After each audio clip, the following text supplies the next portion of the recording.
मजबूरी में किया गया काम पाप नहीं देता। जैसे झूठ बोलना पाप है, बोलो हाँ, बोलो हाँ। झूठ बोलना पाप है, पर भगवान श्री कृष्ण ने स्वयं कहा था महाभारत में, झूठ बोल दो। क्या बोल दो? कह दो कि अश्वत्थामा मारा गया। गुरु द्रोणाचार्य से कह दो कि गुरु द्रोणाचार्य का बेटा अश्वत्थामा मारा गया। किसने बोला? भगवान कृष्ण ने कहा बोल दो। धर्मराज युधिष्ठिर बोले मैं नहीं बोलता, मैं झूठ नहीं बोलूंगा। भगवान बोले बोल दो। क्यों? अब सोचिए, भगवान एक तरफ कहते हैं सच बोला करो और एक तरफ भगवान कह रहे हैं झूठ बोल दो। क्यों? क्योंकि वहां परिस्थिति देखना पड़ेगी। वहां गुरु द्रोणाचार्य पांडवों की सेना को मारे जा रहे हैं, लाखों सेना मार चुके हैं, उनका क्रोध ज्यादा है, मार रहे हैं। सेना खड़ी है, मार रहे हैं खड़ी सेना को। लड़ने वाली सेना अलग थी, लड़ने वाली को नहीं मार रहे थे, जो खड़ी थी सेफ्टी में के वहां दौड़ पड़ेगी जहां रिजर्व सेना होती है ना, एक्स्ट्रा। खड़ी सेना को मार रहे हैं। भगवान कृष्ण बोले ये तो मार डालेंगे, गुरु द्रोणाचार्य को रोकना पड़ेगा। कैसे रोका जाए? बोले सच से ये रुकेंगे नहीं, झूठ से रुकेंगे। बोल दो कि अश्वत्थामा का बेटा मारा गया। धर्मराज बोले मैं नहीं बोलता। तब क्या किया? अश्वत्थामा नाम के हाथी को मार दिया और बोले अब तो बोल दो कि अश्वत्थामा मारा गया।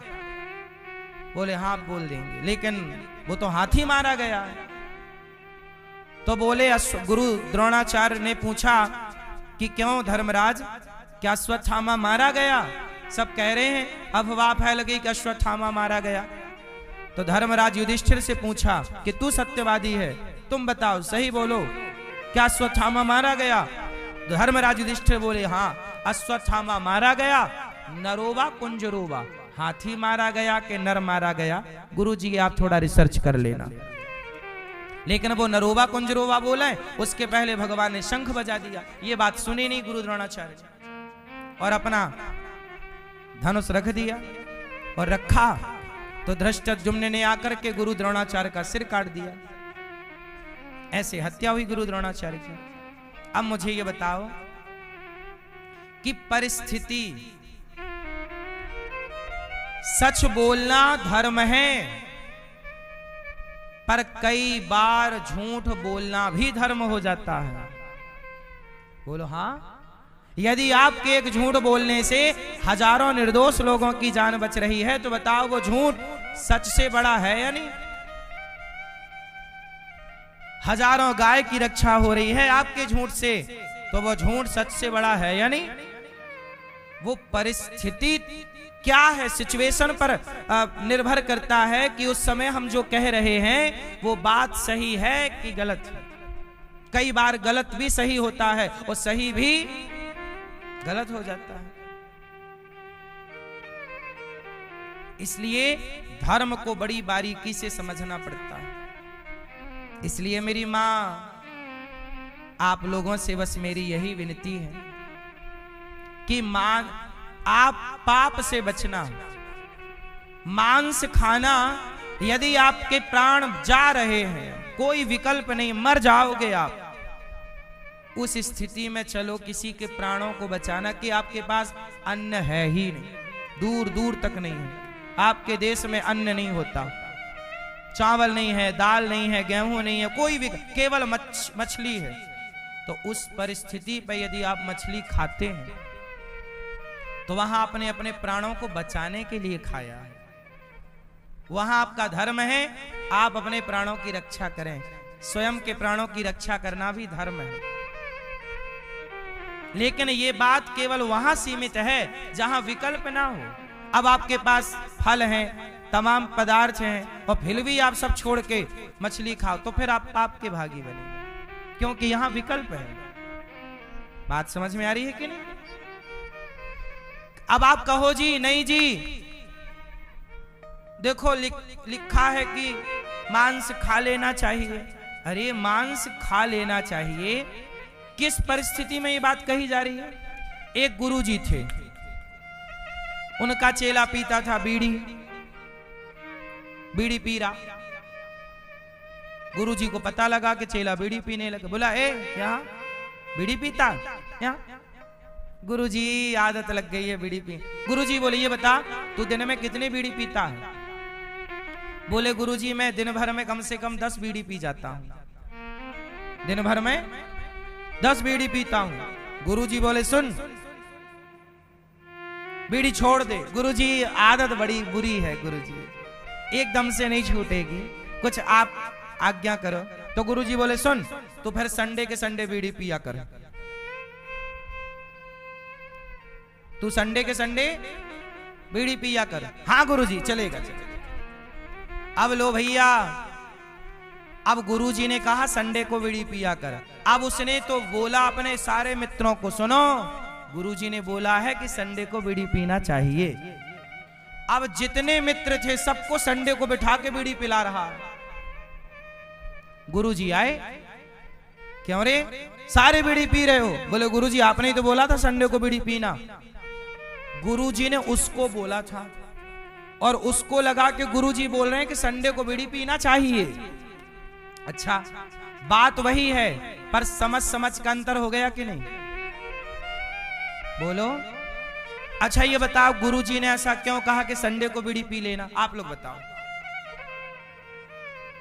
गुरुजी ने कहा कि तू रोज 10 पीता है तो 7 दिन में 70 हो गई, तो केवल एक दिन में 10 पिया कर भाई साहब। तो ऐसा, और 10 एक दिन में केवल 1 पिया कर, तो 70 बीड़ी से 1 बीड़ी पे आ गया तो धीरे से वो 1 भी छूट जाएगी। इस भाव से गुरु ने समझाया कि धीरे धीरे छोड़। तो गुरुजी ने बोला इस भाव से था कि छोड़ने के पक्ष में, लेकिन उसने क्या बना लिया? गुरुजी का सिद्धांत बना लिया बातों का, कि गुरुजी की आज्ञा है कि सुनो सब लोग पियो, क्योंकि गुरुजी ने आज्ञा दी।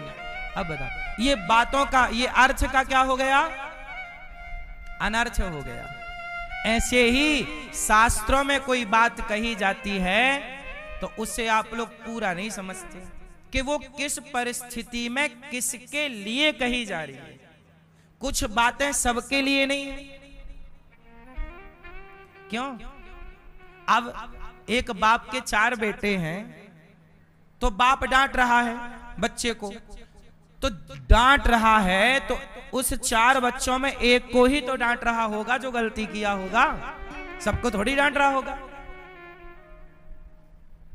तो कई बार शास्त्रों में लिखा पाया जाता है, देखो ऐसा लिखा। अरे भाई साहब, अब तुम पूरा समझते नहीं हो, तुम कहते हो ऐसा लिखा है। अरे वो बात किसको कही जा रही है, किस?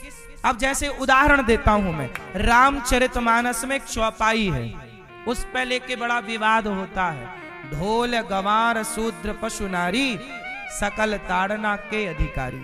इस चौपाई पे ना बड़ा नेता लोग हंगामा करते हैं। लोग कहते हैं तुलसीदास जी ने गलत लिख दिया। तुलसीदास जी ने गलत नहीं लिखा, तुम्हारी अक्ल में ताला पड़ गया है, तुम्हारे को समझ नहीं आती तो हम क्या करें। देखो क्या बात कही जा रही है तुलसीदास जी के द्वारा और लोग क्या समझ रहे हैं। कही जा रही है कुछ और समझ रहे हैं लोग। क्यों भैया, बात सही है? कई बार आप कुछ कहना चाहते हैं और सामने वाला समझता है कुछ और। क्यों ऐसा होता है? गलतफहमी कि नहीं? कई बार पत्नी कहना कुछ चाहती है, पति समझ लेता है कुछ और गलत समझ के मुंह फुला लेता। तुमने ऐसा कह दिया जबकि वो बात थी ही नहीं जो तुम समझे बैठे हो। गलतफहमी पैदा हो जाती है। बोलो हाँ, ऐसा होता है कि नहीं घर परिवार में? कई बार पति बोल देता है कुछ, उसका कहना कुछ और था और पत्नी ने समझ लिया कुछ और। ऐसा होता है। तुलसीदास जी कहते हैं ढोल गंवार शूद्र पशु नारी सकल ताड़ना के अधिकारी। ढोल मतलब ढोलक, ढोल नगाड़ा, ढोल है ना भाई, ढोल ढोल बाजे, वही वाला ढोल, ढोल गंवार, ढोल गंवार।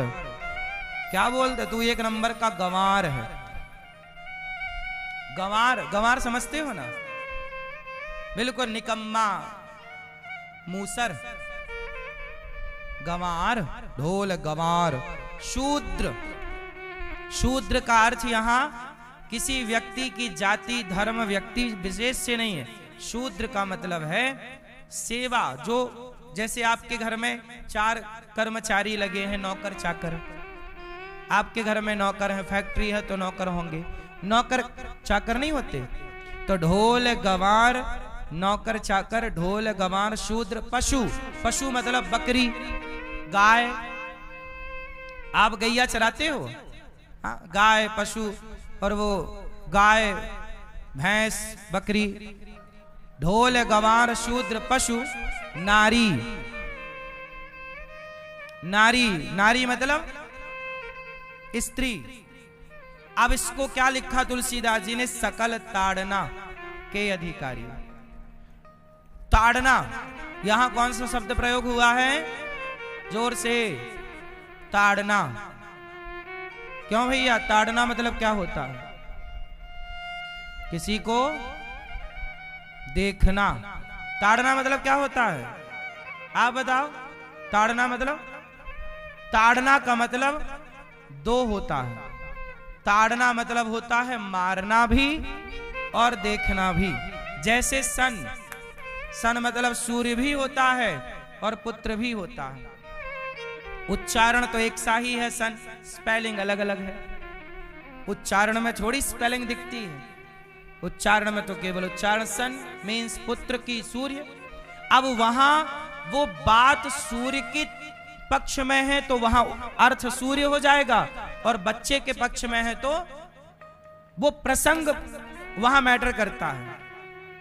बात समझ में आई? वो प्रसंग बताएगा कि यहां सन मतलब सूर्य अर्थ लगेगा कि सन मतलब पुत्र अर्थ लगेगा। बोलो हाँ। उसी तरह ताड़ना का मतलब देखना होता है। लोग नहीं कहते भाई ताड़ते रहना, फलाने ने हमें ताड़ लिया। क्या कर लिया? अरे फलाने ने तो ताड़ लिया। ताड़ लिया मीन्स देख लिया। और ये भाषा है अवधी भाषा। आज भी अवधी भाषा में ताड़ना मतलब देखना है। हम जिस गांव से हैं हमारे यहां भी ताड़ना बोलते, भाई साहब उसने तो ताड़ लिया। ताड़ लिया मतलब देख लिया। तो यहां देखना अर्थ है। ढोल गंवार शूद्र, ढोलक को देखना पड़ता है, सुर से उतर तो नहीं गई, बार बार ठोकना पड़ता, खींचना पड़ता है। गंवार को देखते रहो, गलत तो नहीं कर रहा। अपने कर्मचारियों को देखना पड़ता, नहीं देखो तो काम नहीं होता। ढोल गंवार शूद्र पशु, गाय बकरी को देखना पड़ता है चराते समय, किसी के खेत में तो नहीं घुस गई। और नारी, अपनी पत्नी को देखते रहो, किसी और को ना देखो, अपनी वाली को ही देखो। और अपनी वाली के अतिरिक्त किसी और की वाली को देखोगे ना तो रावण की तरह लंका जल जाएगी। तो किसको देखो? नारी को। यहां देखना अर्थ था, लेकिन नेता लोग इस पे विवाद खड़ा कर दिए। बोले मारने का कह रहे हैं तुलसीदास जी, तुम्हारी हरकत मारने वाली होगी तो मारा भी जाएगा, वहां अर्थ बदल जाएगा। यदि तुम्हें हम प्यार से समझा रहे हैं, समझ जाओ। साम दाम दंड भेद। भाई माँ बच्चे को समझाती है, ए उधम नहीं कर, चल बैठ जाओ चुपचाप, चल पढ़, पढ़ो जल्दी। बच्चा नहीं पढ़ रहा फिर भी उधम, फिर भी मैया यहाँ चटा चटा चटा रोता सो जाता। बोलो हाँ। तो माँ पहले क्या करती है? बच्चे को समझाती है, और नहीं समझे तो बोलो मेरी माँ मारती है। अब मारती है इसका मतलब ये नहीं होगा कि माँ दुश्मन है। माँ ने मार दिया बच्चे को तो क्या माँ दुश्मन हो गई? हाँ। ऐसे ही हमारे संतों ने, तुलसीदास जी ने कहा कि ढोल गंवार शूद्र पशु नारी, सबको देखना पड़ता है। टाइम टू टाइम देखते रहो। जरा सीता मैया को लक्ष्मण जी ने छोड़ दिया जंगल में अकेला। राम जब गए मारीच को मारने तो बोल कर गए कि सीता जी को देखते रहना, है ना। और जब लक्ष्मण जी भी चले गए सीता मैया के कहने पर, तो रावण ने देखा कि कोई नहीं है सीता को देखने वाला, और जहां नारी को देखने वाला कोई नहीं होता वहां नारी पे संकट आ जाता है। तो नारी पर संकट ना आए इसलिए कहा है कि भाई पिता अपनी बेटी को देखता रहे। जब पिता के बाद वो पति के हाथ चली जाए तो पति अपनी पत्नी को देखता रहे, और पति बूढ़ा हो जाए या पति भगवत धाम चला जाए तो उस नारी का पुत्र उस नारी को मां के रूप में देखता रहे। स्त्री को या पिता देखे या पति देखे या पुत्र देखे या भाई देखे, क्यों जी देख रेख में रहना जरूरी है कि आजादी कोई ना देखे। बोलो मेरी मां, कोई ना देखे। क्या आप ऐसा चाहते हैं कि आपको कोई ना देखे? बोलो, कोई ना देखता। जिन नारियों को कोई नहीं देखता वो नारियां जब कोई की देख रेख से हट जाती हैं तो वो सूप नखा जैसा आचरण करने लग जाती हैं। सूप नखा बोली हमसे ब्याह कर लो, जिसको देखे वहीं आई लव यू चालू उसका। राम बहुत सुंदर हो, आई लव यू, कर लो हमसे ब्याह। राम जी बोले हम नहीं करेंगे, चलो लक्ष्मण जी तुम, आई लव यू तुमसे, तुम कर लो ब्याह।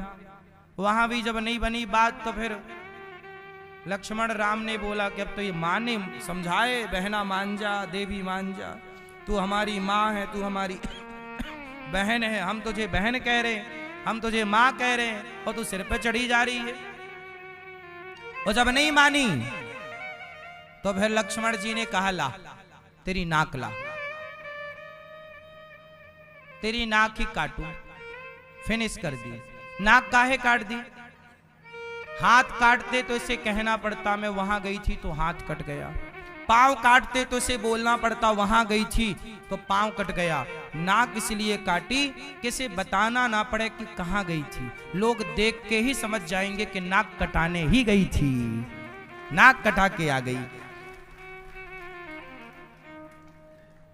इसलिए स्त्री हमेशा पिता, पुत्र, पति और भाई बुजुर्गों की देख रेख में, जिस नारी के यहाँ कोई नहीं होता ना उसे नाना दादा पाल पोस के ना बड़ा करते हैं मैया। देख रेख चाहिए कि नहीं? फिर अंडा रखकर चिड़िया मर जाए, सिकाई ना हो संडे की तो वो अंडा भी यूं ही खत्म हो जाता है। उस अंडे को भी उसकी मां चाहे, कोई देख रेख चाहिए।